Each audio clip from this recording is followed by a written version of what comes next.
Bienvenue à la chaîne EETV. Aujourd'hui, nous allons parler du jubilé de la reine Elisabeth II. Mais, tout juste avant, nous parlerons des artistes qui se sont mérités des trophées à la soirée des Grammy 2012. Alors, je laisse la parole à Emmanuel pour vous en parler davantage. Grammys Award 2012, hommage à Whitney Houston, source Radio-Canada. C'est un soir où on se demande comment parler de cette journée. Il faut le dire, nous avons un décès dans la famille. Pour moi, la seule chose à faire est de commencer par une prière pour Whitney Houston. Ces mots ont été dits par le rappeur LL Cool J pour le décès de Whitney Houston lors du Grammys Award 2012.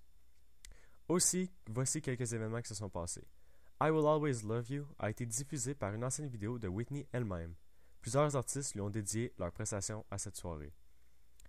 Coldplay, les Beach Boys, Rihanna, David Guetta, Bruno Mars, Paul McCartney, Katy Perry et Adele ont notamment monté sur la scène du Staples Center. Après plusieurs mois de silence, Adele, une chanteuse britannique, a complètement époustouflé tout le monde dans la salle en gagnant 6 statues dans les 6 catégories où elle apparaissait lors de la soirée. En plus des 2 Grammy obtenus au cours de la cérémonie d'après-midi, Adele a remporté le trophée de la chanson de l'année pour Rolling in the Deep ainsi que celui de la meilleure interprétation pop solo pour Someone Like You. Elle a également gagné la statuette du meilleur album pop pour 21 et celle de l'enregistrement de l'année pour Rolling in the Deep encore.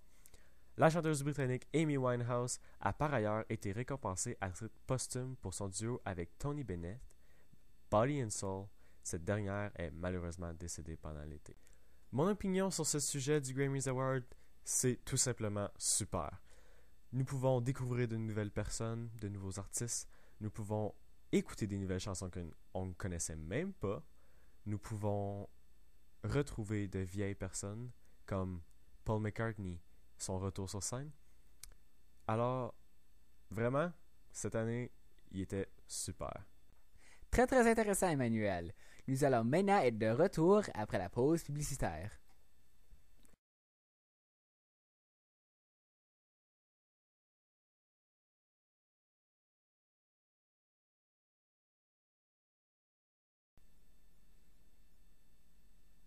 As-tu vu les chiens là? Ah, qu'ils sont mignons! Aimerais-tu en procurer d'un?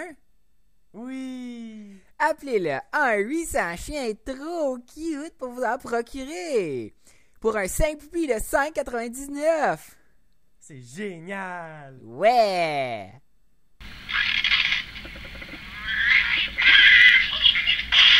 Manuel, on est en direct! Oh! Oh! Nous voilà de retour. J'avoue que cette annonce était très bizarre. J'essaie de la place à mon très cher collègue Étienne avec le jubilé de la reine Elisabeth II. Le jubilé diamant de la reine célébré à Ottawa, de Radio-Canada. La semaine à Ottawa commencera lundi par une cérémonie de levée de drapeau qui lancera la célébration du jubilé de la reine Elisabeth II. C'est le 6 février 1952 que George VI décéda et que sa fille Elizabeth accéda au trône. À Ottawa, le gouvernement Harper a décidé de souligner en grand cet anniversaire. Le tout commencera donc lundi. On hissera le drapeau de la reine devant la tour de la paix. Pour cela, il a fallu une permission spéciale, puisque ce drapeau est normalement réservé aux visites d'Elizabeth II au Canada. Le drapeau ne flottera qu'une seule journée. C'est aussi ce lundi que le premier ministre Stephen Harper, aux côtés du gouverneur général David Johnston, procédera à la distribution des médailles du jubilé à Rideau Hall. Les 60 000 médailles coûteront 3,7 millions de dollars et seront remis, entre autres, aux 300 députés fédéraux. Cette distribution de médailles fait déjà l'objet d'une controverse. Certains députés ayant dit qu'ils n'en veulent pas, ils estiment que les dépenses et les gestes sont inutiles. On assistera à d'autres cérémonies le jour suivant. Ainsi, le vitrail de la reine posé sans tambour ni trompette au Sénat l'automne dernier sera ignoré officiellement. Il y a au coût de 35 000 dollars. Durant une autre cérémonie, mercredi, on dévoilera une maquette de bronze d'une statue isquée d'Élisabeth II. Statue qui trône déjà les terrains du Parlement, la maquette serait exposée à l'intérieur dans le hall d'honneur pendant toute l'année du jubilé. Le jubilé doit coûter 7,5 millions de dollars aux contribuables canadiens. Ceci prouve simplement que nous sommes encore très très proches de notre reine et du Royaume-Uni, même si nous ne sommes plus une dominion. Ceci est Étienne Saint-Jean de EETV. Merci d'avoir assisté à l'émission principale de EETV.